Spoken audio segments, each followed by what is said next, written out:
Part 3, The Phoenix. Who the fuck am I now? As I flew back to New York to pack up my apartment, I felt completely hollow and numb inside.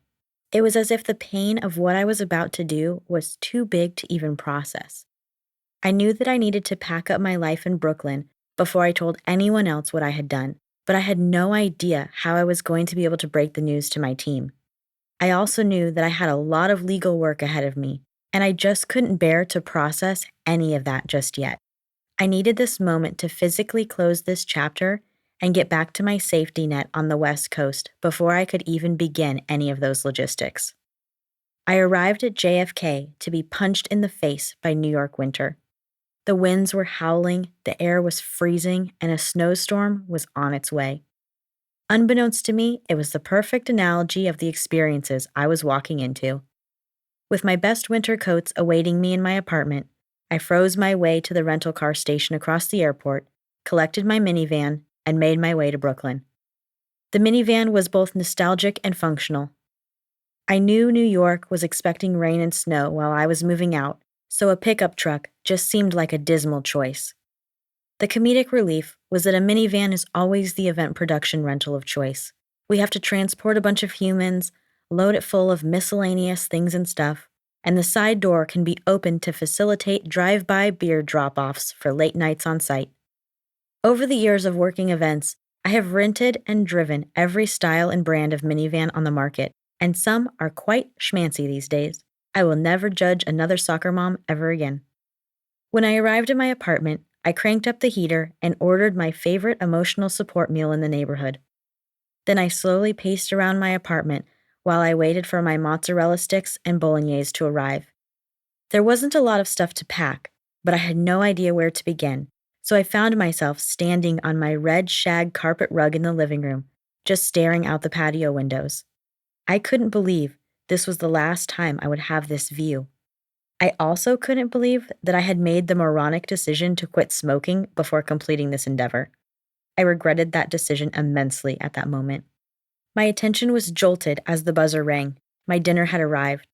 I had lost all track of time and somehow ended up sitting on the floor with tears rolling down my face. A flood of emotions had crashed over me, and I couldn't believe that I was walking away from everything we had built.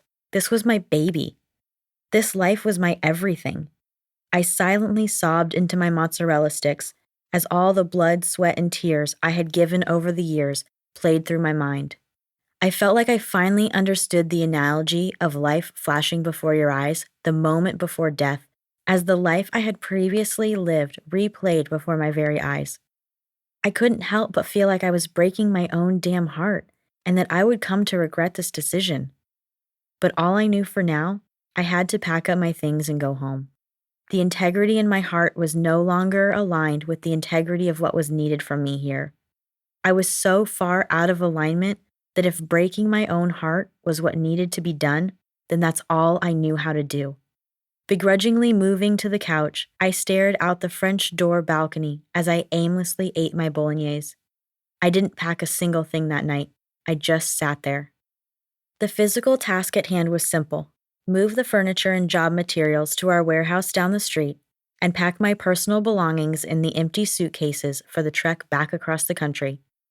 Up until that moment, I had felt very confident in my ability to compartmentalize my emotions from the task at hand.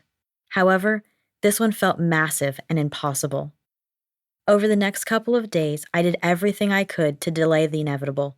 I went through every article of clothing to see if it still sparked joy or if it was going to be donated. That was unsuccessful, as everything I touched was now nostalgic and sentimental. Mere moments later, I also considered burning it all and just hopping on the next flight out of town. As I continued to ruffle through my belongings, I found a bag of jewelry and accessories for my 30th birthday party. My best girlfriends and I enjoyed a Roaring Twenties themed weekend in the city the previous summer, and it was necessary to try it all on again. Every pearl and feather took me back to better days of laughter and sunshine. As I snapped selfies in my getup, I realized how long it had been since I was truly happy. Even in all my pearls and accessories, I couldn't help the tears that began to stream down my face. As my throat sank into my belly, I knew it was time to start doing what I came here to do.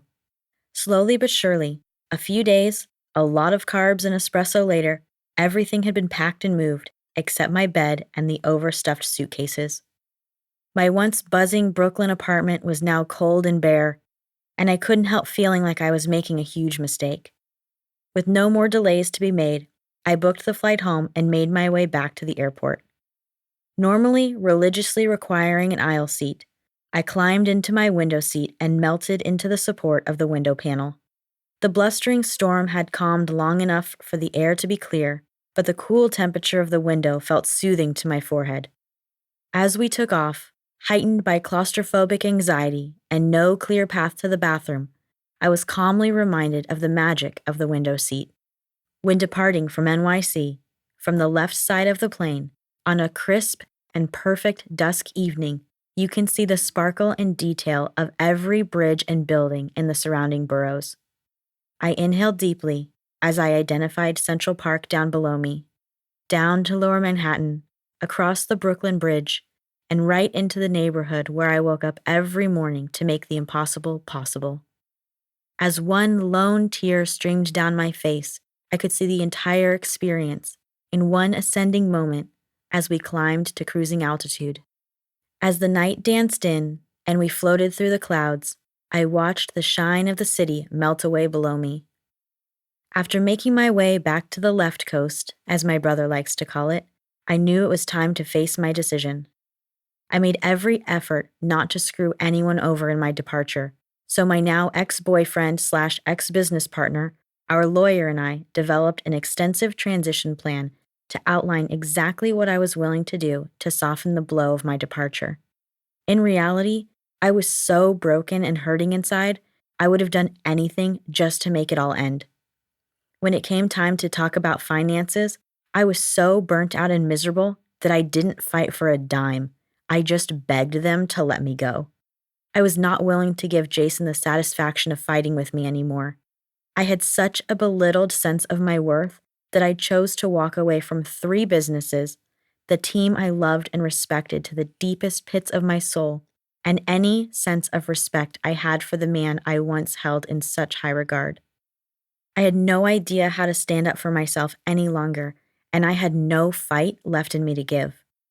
I took what little of my dignity I had left, my savings account, and the promise from my sponsor that I would have a good night's sleep someday very soon, and I walked away from it all.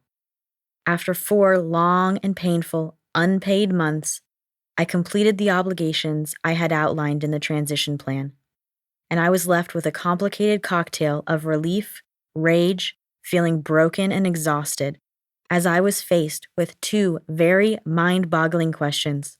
What the hell am I going to do now? And do I even know who the fuck I am anymore?